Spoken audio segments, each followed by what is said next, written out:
Welcome to the Profit by Design podcast. We're here live on Fridays on LinkedIn, YouTube, and Facebook, 11:30 Central every Friday. And as we kick off today, I want to share with you that we at Tap the Potential are doing something special to support you in your hiring efforts.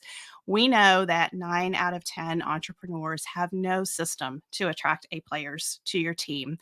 And we also know that hiring is one of your biggest challenges. So many of you are experiencing hiring PTSD. You've been burned by bad employees and bad hires in the past. Your team is growing, you're at capacity, and you know you need to hire, but maybe you've been putting it off, or you just even have come to doubt your ability to get A players on your team. And I want to assure you, you absolutely can have A players on your team. So mark your calendar for our upcoming free workshop, Unlocking Profit Potential, the Power of A Players and How to Attract Them for 10x Growth. Get registered at tapthepotential.com/workshop. This is coming up on November 16th. Get it on your calendar and join us live during the workshop so we can support you in attracting those A players to your business. So now I want to dive into our topic for today because I know how demanding entrepreneurship is, and it we can get so consumed in all the things that we're trying to accomplish in our businesses, and we will neglect our health.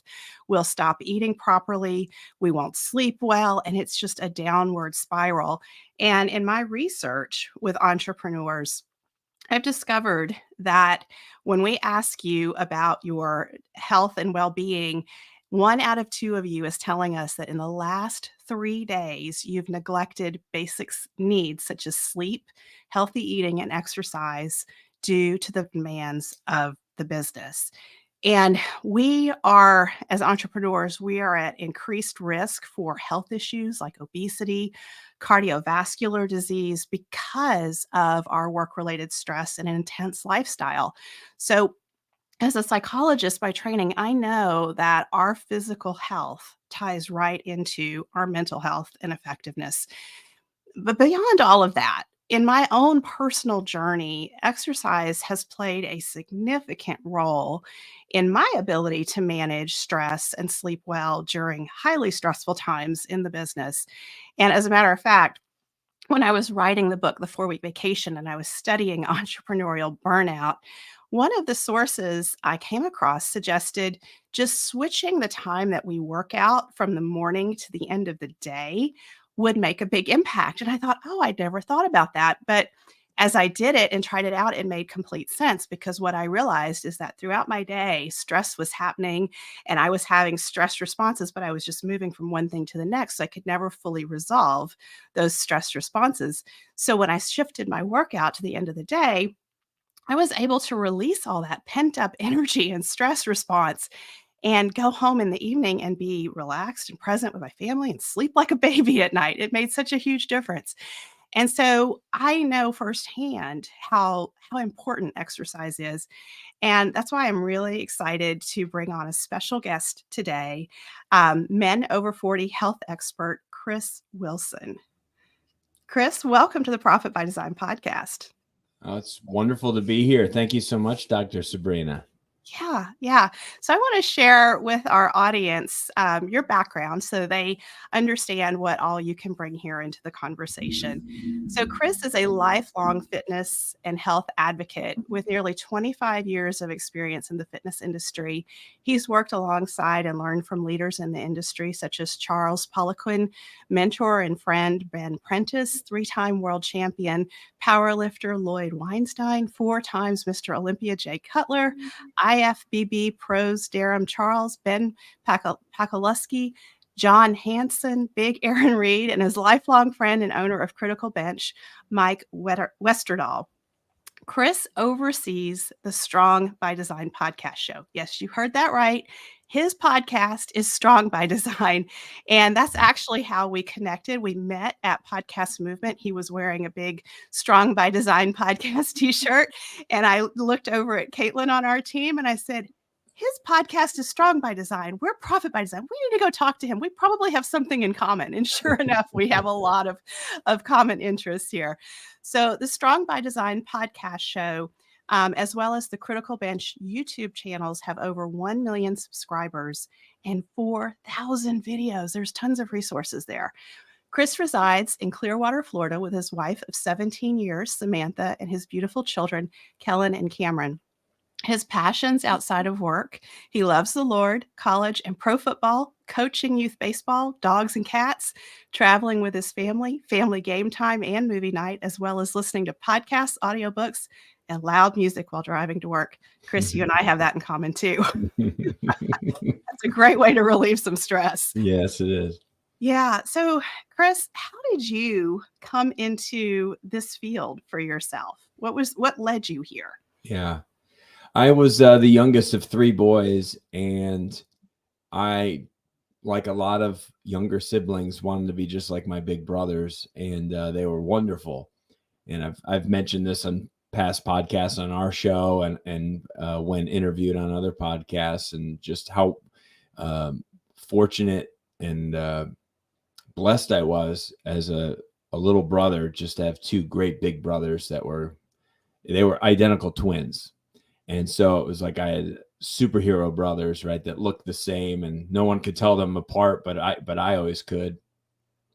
And it was wonderful. They were always participating in sports, very athletic. I was born in the middle 70s and grew up in the 80s. 80s were kind of like my from 5 to 15 kind of age range there. And so those are my most formative years as a kid, and just was into all sports and love competition and love, the thrill of victory. Like, was it Lombardi?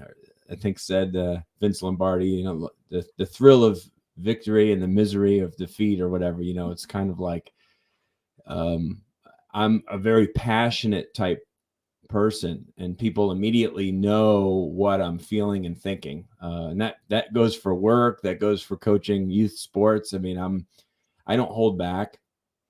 I don't bottle things up. And so from a young age, I've always had that drive and passion and enthusiasm for competition and sport. And that just carried with me all through high school and college, and just wonderful friendships, lifelong friendships that I made through sports. In fact, we do, it's not really an annual trip, but we've done 2 of these trips in the last 4 years with myself and 5 of my best friends from high school, where we get together in like we did one in Florida and one in Texas. And it's 6 of us that played football together and just are great friends for 30, at this point, it's like almost 35 years. And so it's you make those bonds and those connections, and they're not broke. They don't break, or at least you hope they don't. And so it's been wonderful. But you use those same team, that mentality to sport applies to how we pursue lots of things, even in our professional careers. So I think there's so much to learn from sports and competition, and individual and team sports, for kids to really work at something and be disciplined in something, and to work hard at it, and to know sometimes you don't always win, and how to lose like a champ and how to win like a champ. So those things get me fired up. Yeah, that really resonates. Both of my daughters are involved in competitions. One's on swim, one does horseback riding, and one of the things that has really stood out to me, especially my older daughter, who's entered competitions kind of late, behind the curve because of COVID. She had to sit out for a few years, so she's a little bit behind. And coming in 9th place, for example, and having to go, okay, well, what did I learn from that? And how am I going to do better? And who came in first place? And what can I learn from watching them? And, that just ties right into life. And especially for us entrepreneurs, because we're dealing with failure all the time Yeah.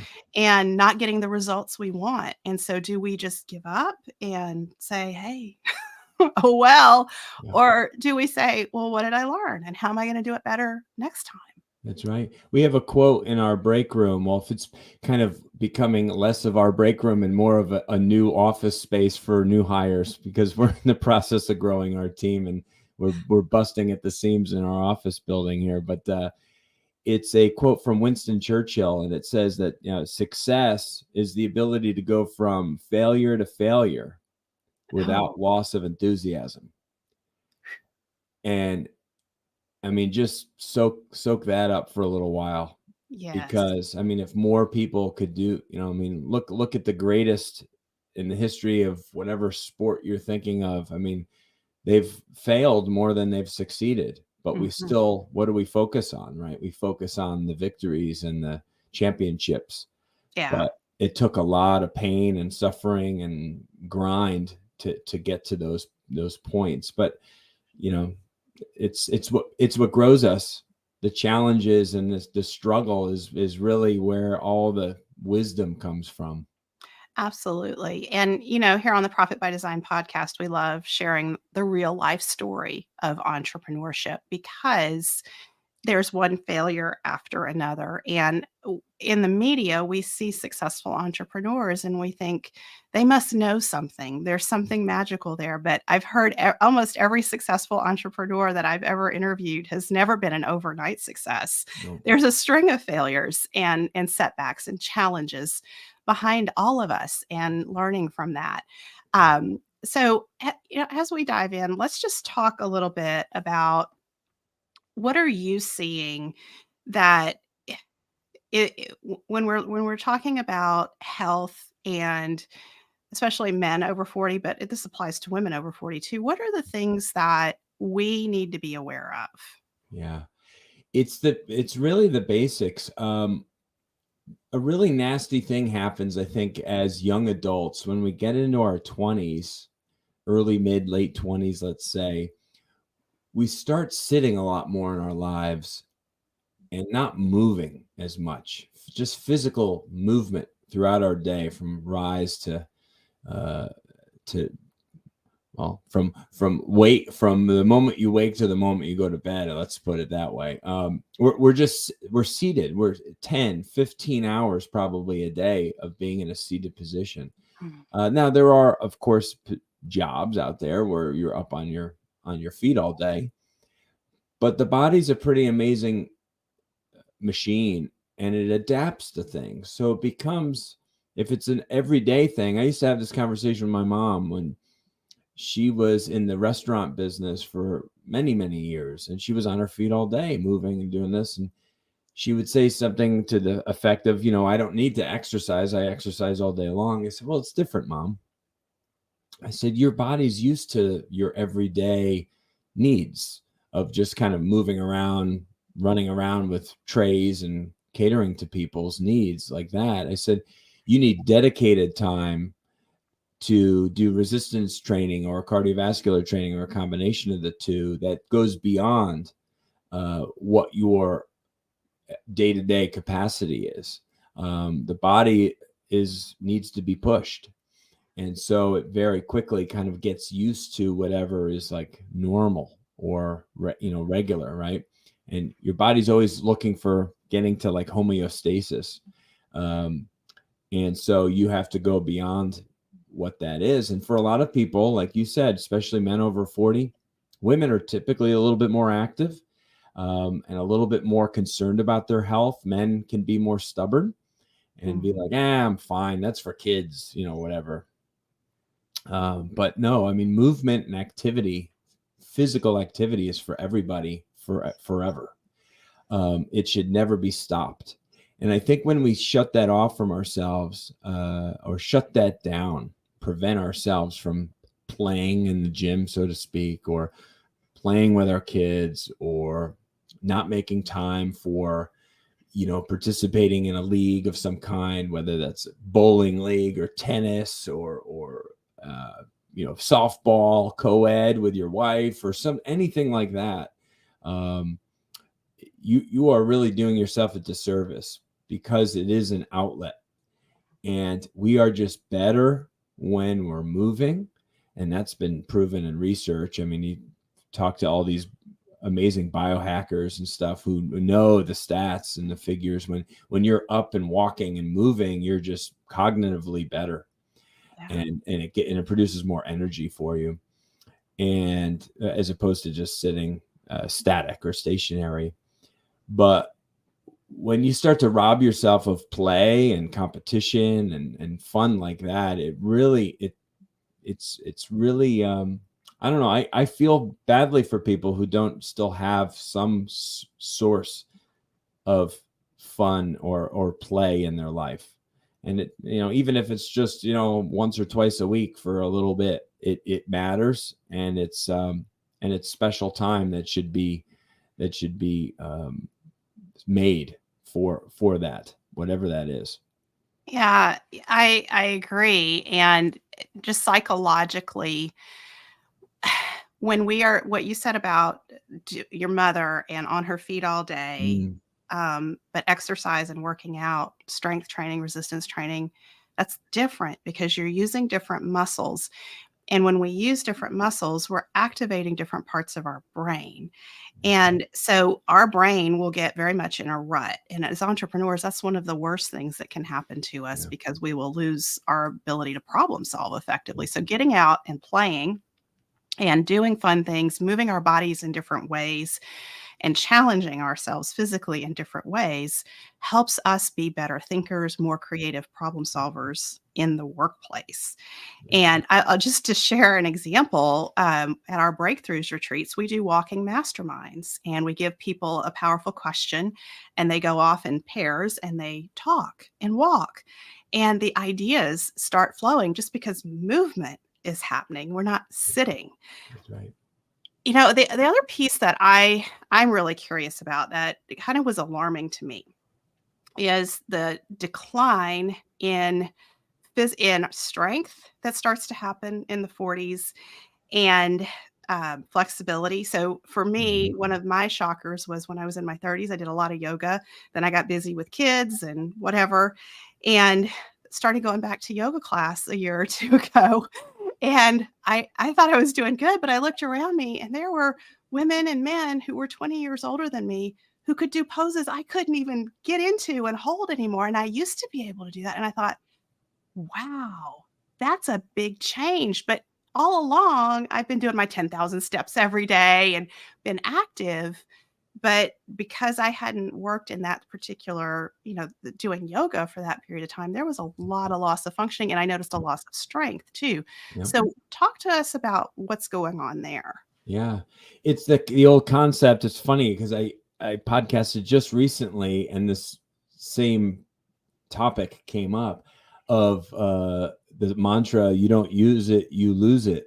Yeah. And it's some of the truest simplistic kind of, I don't know, advice or that anyone could say, because our ability to do anything physically or mentally. I mean, if you don't use a second language, you will lose the capacity to probably speak in that language.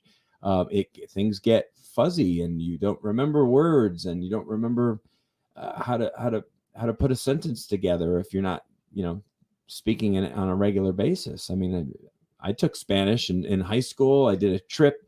I was getting pretty good at it. When I was in Puerto Rico for 2 weeks in sophomore year of high school, I was living with a family and had to speak Spanish in the home. And I was really like, wow, look how much better I'm getting in just a couple of weeks having to speak it regularly.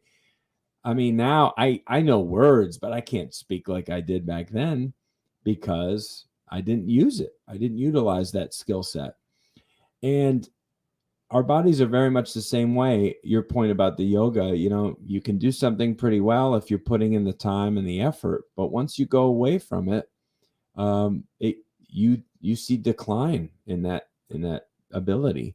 And so it doesn't mean that forever you need to maintain like a super high attachment to things. I mean, the number one thing I tell people is you gotta really like what it is that you're doing for activity or exercise in order to stick with it. It's like a diet, an elimination diet or an extreme diet of any kind. they don't work because they're temporary. And they might work to get ready to look good for a wedding or something, or a special event that you're going to and you want to drop some pounds to fit into an outfit. And if that's why you're doing it, then sure, fine, go for it. But if you're looking for longevity, you need to stick with something that is very realistic and has a level of enjoyment to it, or at least not something that's terribly challenging to cling to for the long term. And that's why people yo-yo up and down with their weight and stuff, because they just kind of go from one way of eating or one way of exercising to something else. They don't truly love it. They're kind of forcing themselves at it. And so I would just say, whatever that one activity is, it could be hiking or playing tennis or swimming or working out with minimal equipment or body weight in your garage or living room. It doesn't really matter what it is. Do it regularly, do it consistently, try to do it daily if you can. Only the most advanced or extreme people are at risk of overtraining or overdoing it. Most of us are way underperforming. And so, Interesting. yeah, most of us are just not doing enough. I mean, you go back just a century or so. I mean, people were just way more active in their lives because they had to be. With technology and the way the world is designed today, and sitting in we go from, there's a funny comedian, I don't know if it's Jerry Seinfeld, it goes from, you go from your bed to like your dining room chair, to like your sofa, to your chair in your car, to seat in your car, to the seat at your desk, back into the seat at your car, back into your dining room chair, back into the sofa, and back into your bed. You know what I mean? So it's Yeah. like, when are you actually moving there? Yeah. You know, just these little tidbits of time throughout your day. Most of us, not all of us, but there's always exceptions. Yeah. Look at me. I'm sitting on a podcast. I'm a VP of content for a fitness and health publishing company. And yet here I sit 8-10 hours a day. I sit in my car, but I do like to think I make up for it with the fact that I have a gym right outside this door over here that's 4,000 square feet, and it's private and it's our facility, and I utilize it. And I'm active with my kids, and I coach baseball, and I play with my dogs, and so I try hard and earnestly to do whatever I can. And because for me, movement is play, it is fun, it is something I long to do. We go for walks around the building sometimes because a lot of us have the same feelings. We just need to get up and move more. And so I just encourage people, start small. Mm-hmm. If it just means getting up and walking around the building where you work at lunchtime, do it. Do 2 laps. If the weather's not good, then maybe come up with something else that you can do in your office space, with just body weight, some type of activity where you get upright and vertical and can move around a little bit. But the simple act of walking outdoors has so many health benefits and mental benefits. I could make a list of 100 things. Well, and I love that idea of starting small. True confessions. I mean, you had a very active childhood, very athletic. I failed the president's test of physical fitness. Like, I was not active. And when I was in college, in order to graduate, I had to take a PE class. So I signed up for jogging and walking for fitness. And I wanted an A in that class. And in order to get an A, I had to complete a certain number of miles in a certain time period, which you couldn't walk that and complete it. So I had to jog. And so it just upped my level of physical activity, and that became a habit. So it was a very small step, but I have walked consistently now for 30 something years.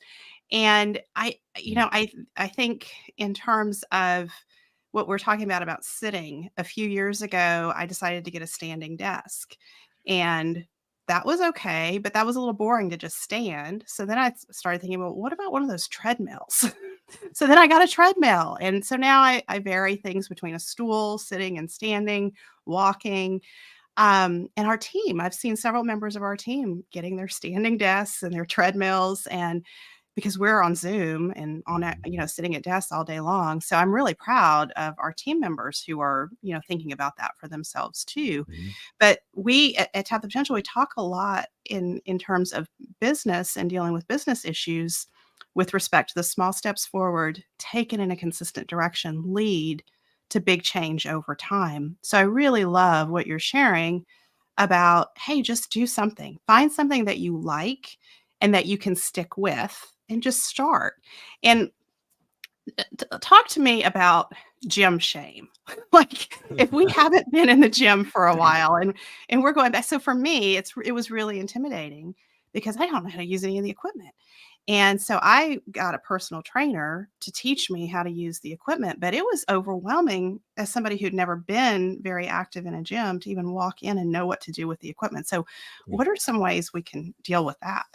Yeah. Well, good for you for getting, yeah. I mean, sometimes people knock like, oh, the trainers are, don't know what they're doing or don't know what they're talking about. Or I would say at least get one session with who ask for, say, I want the best trainer here for at least one session, just to give me kind of a full tour. So, or, going over what are the 10 pieces of equipment I should know how to use. And sometimes those are free, as sometimes some type of orientation with somebody or at a discounted rate at any place where you work out. But I would say people, number one, need to just kind of get over themselves a little bit, because most people don't, I don't mean this to sound harsh, don't care about you. They're way too interested in themselves and way too concerned about themselves. And I think we, as kind of everyday men and women, we walk into a place, we already feel kind of out of sorts. We don't know where to go, what to do. And then we think everyone's looking at us or something. No one knows you're there. No one's looking at you. No one cares that you're there. And again, I'm not trying to say it to be mean. It's everyone's so kind of self-absorbed that they are not paying any attention to you. So drop that fear. Just, it doesn't exist. It shouldn't even have it. And secondly, as I said, just get with somebody. And again, start with basics. I mean, just aside from the machines, it's like go over to where every gym nowadays seems to have like an open area where you can just do some body weight stuff or mess around with a medicine ball, or pick up just a couple of small items, like maybe a sandbag and like something else that you can pick up and carry, or do lunges with, or press it over your head. And all you have to do is watch some YouTube videos. By the way, we have a huge YouTube channel. We don't have every fitness or workout video on YouTube, but we have a lot. Between our 3 YouTube channels, we have over 5,000 videos, and over 4,000 of them are all workout exercise related. So it's a great resource, Critical Bench. Just type it into YouTube and you can learn pretty much how to do any exercise that you can conceive of with dumbbells or body weight or barbell, or name your piece of equipment. It's a great resource for people. So you could go in with your phone and just kind of scroll through our channel and then find stuff that you want to do and learn that way. That's another option, a virtual trainer, if you will. I love that. I do that at the gym. I bring my phone and I look at, okay, this is how you do it. And I look at the form because I don't want to be injured. But what you said just put me right at ease that, I'm not really at risk for injuring myself. I'm probably underperforming. So okay. But Yeah. I'll still pay attention to that. But you mentioned at the beginning when you and I were talking before we came on the air about the 5-minute workouts. So tell us about those. Yeah. We have a great set. We have a lot of workouts on our channel that are time based, 5-minute, 10-minute, 15, 20, kind of pick your poison there. But we just recently updated, and I moved the playlist towards the top of the homepage on our Critical Bench YouTube channel.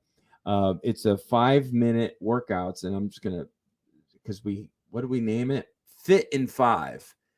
5-minute workout sessions, and it's right up towards the top of the homepage, right under our shorts, the short video content. And it's a series, and I'll name, there's 8 of them that I'm highlighting and featuring in this playlist. And they're great because you can download a PDF with the workout free. You download either it's a fully written out, like 20-page PDF with lots of information in it, or it might be as simple as just like a workout sheet, something that's pretty general with maybe that's 2 to 3 pages long that scripts out the workout for you. But the video itself is like follow along style. So you do it with the coach in the video with like a timer. So there's a 5-minute dumbbell workout for women. Nice. There's a 5-minute core workout.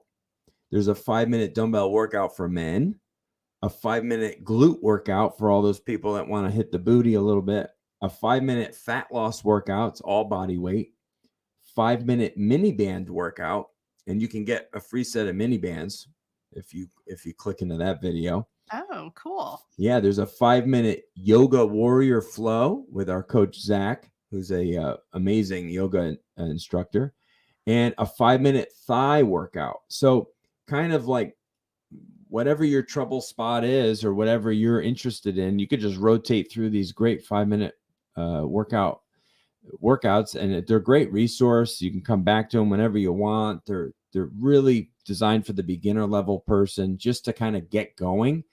And that's really all it takes. If you just did these workouts daily, 5 minutes. I mean, so you add in some preparation time and whatever else. So maybe you're putting 10 minutes of actual time into this. I mean, you can't ask for more than that. And then there's no excuse at that point. Oh, I didn't have enough time. You didn't have enough time to do a 5-minute workout. Come on. Yeah. And if you want to do more, do the routine 2 times or 3 times through, as the coach will tell you. If you want more, you want to keep going, let's go, go again. Yeah. So it's they're great, and they're really for this person that we're talking to, Dr. Sabrina, who has not made physical activity or physical fitness a priority in their life. Mm-hmm. But we are better for everyone else in our life when we give ourselves a little something. We have more energy for other people. Absolutely. And I see it in our clients that, and I love this, when they join our Better Business, Better Life program, they really want to have a better life, and they become more interested in areas of their life that they've neglected. And when they start being more physically active, the energy goes up. Then they start getting interested in nutrition and eating healthier. And it's just a positive snowball effect. Yeah. And you've given us a great place to get started with these 5-minute workouts. Caitlin's got this posted on screen for those of you who are watching live. Excellent. So I really appreciate you being with us, Chris, and sharing this information. Yes. With our audience. And I want to say to those of you listening, make sure that you are subscribed to the Profit by Design podcast so you don't miss any episodes. Next week, our lead strategist, Melissa Swire, is joining me here live on the podcast. We're going to go behind the scenes at Tap the Potential. And if you've ever thought about what it would be like to interview your top clients and what you might hear, like the good and the bad, and what to do with critical feedback that you receive, we're going to share our experience in doing that with our top clients at Tap the Potential, what we learned and how we deal with the critical feedback that we've heard. So join us next week live here on the Profit by Design podcast. And again, thank you for being here with us today, Chris. And I challenge all of you listening to go do one 5-minute workout. One small step forward. So head on over to Critical Bench, find those 5-minute workouts. Thank you so much. Real pleasure.